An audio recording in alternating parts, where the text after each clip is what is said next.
I found out the hard way that my girlfriend's shorts are not unisex. So this happened last Tuesday. I'm a 28-year-old guy, work from home mostly, and try to hit the gym in the evenings. My girlfriend Emma had done laundry earlier that day, and we sometimes mix our workout clothes in the same basket. You can probably guess where this is going. I was in a rush. I grabbed a black pair of gym shorts from the clean pile, tossed them on, and thought, kinda tight. Guess I'm bloated or something.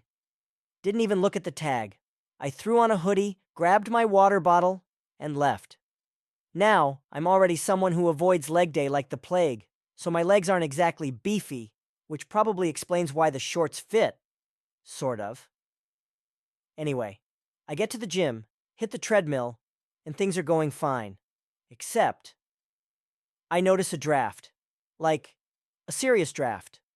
And when I glance down, I realize that these shorts are way shorter than I thought. We're talking mid-thigh. Daisy Duke territory. I also notice the inner liner is riding way higher than it should be. Like, dangerously high. I try to keep running, hoping no one's noticed.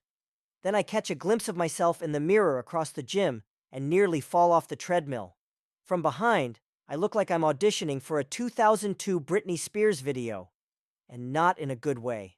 I immediately slow down, try to pull the shorts down a little, but they snap right back up like a slingshot. I decide to just finish my workout quickly and leave, but then it gets worse. A guy walks by me near the weight machines and gives me this little head tilt, like he's trying to figure something out. He goes, "Hey man, bold look. What brand are those? My girlfriend might want a pair." That's when it hits me like a truck. I am wearing Emma's Lululemon biker shorts, her compression shorts. I mumble something incoherent and grab my stuff to leave, praying I don't pass by anyone I know. But nope, because the universe has a sense of humor. I run into my boss on the way out. He gives me this weird smile and just says, "Didn't know you were into fashion-forward gym wear, Parker." I didn't even respond. I just nodded and speed walked out of there like I'd stolen something. Emma laughed so hard when I told her that she snorted. She now calls me Lulu Boy every time I put on gym clothes. Moral of the story? Always double-check your waistband label. Or better yet, maybe invest in some shorts that don't come with built-in wedgies. I basically told my best friend's mom that I wanted to marry her. And maybe do other things. This happened about 6 months ago, and I still haven't been able to look her in the eye. So I, 22 million, was hanging out at my buddy Josh's house for game night. His mom, Diane, is super nice and honestly looks way younger than she is. Like, MILF level attractive, but obviously I keep that to myself. Or, I used to. We'd had a few beers during the night, and for some reason, Josh and his girlfriend started talking about love languages and how people don't express their feelings enough. Then, as a joke, we all decided to write anonymous admiration letters to someone in the room. Dumb idea? Absolutely. But drunk me thought it was hilarious. So I go to the guest bathroom, and while everyone's laughing and writing goofy notes, I decide to just go full-on Romeo mode.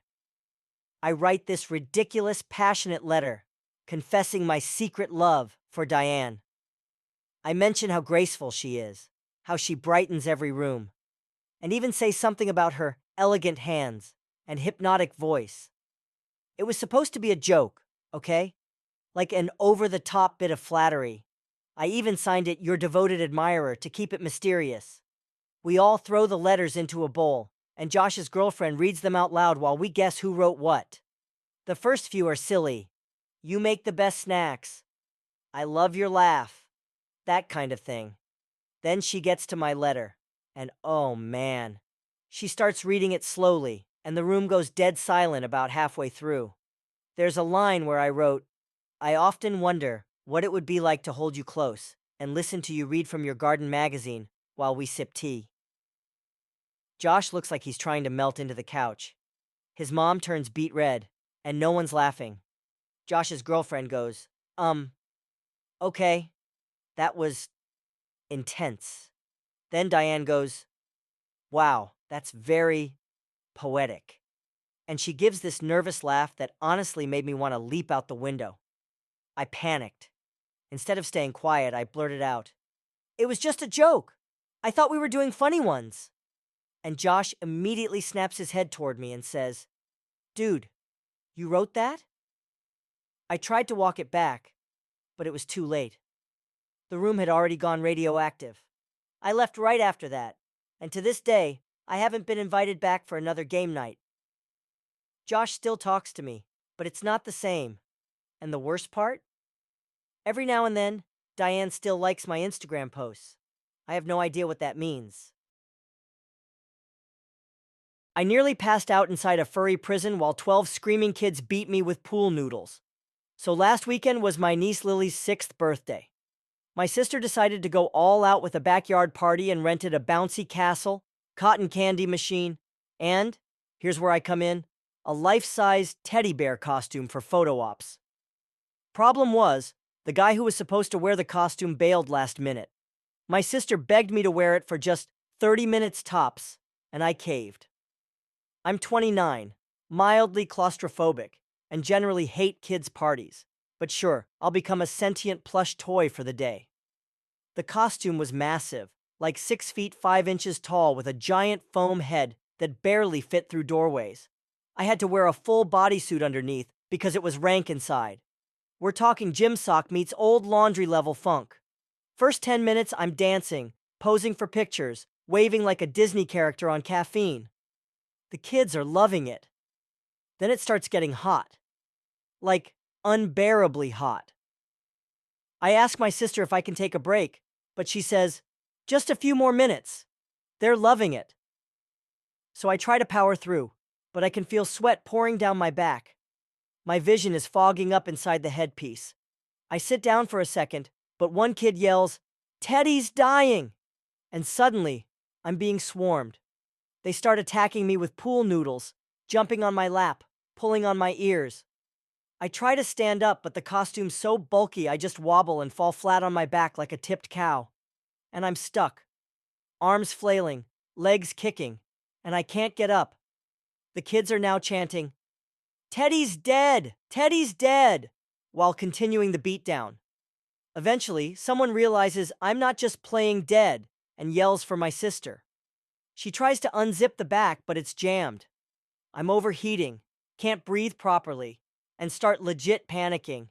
She ends up calling my brother-in-law, who cuts me out with kitchen scissors like some kind of emergency surgery. I fall out of the costume in a soaking wet, panting heap, looking like I just lost a wrestling match with Bigfoot. The parents were horrified. The kids, traumatized and crying. Lily told me later, Uncle Teddy melted.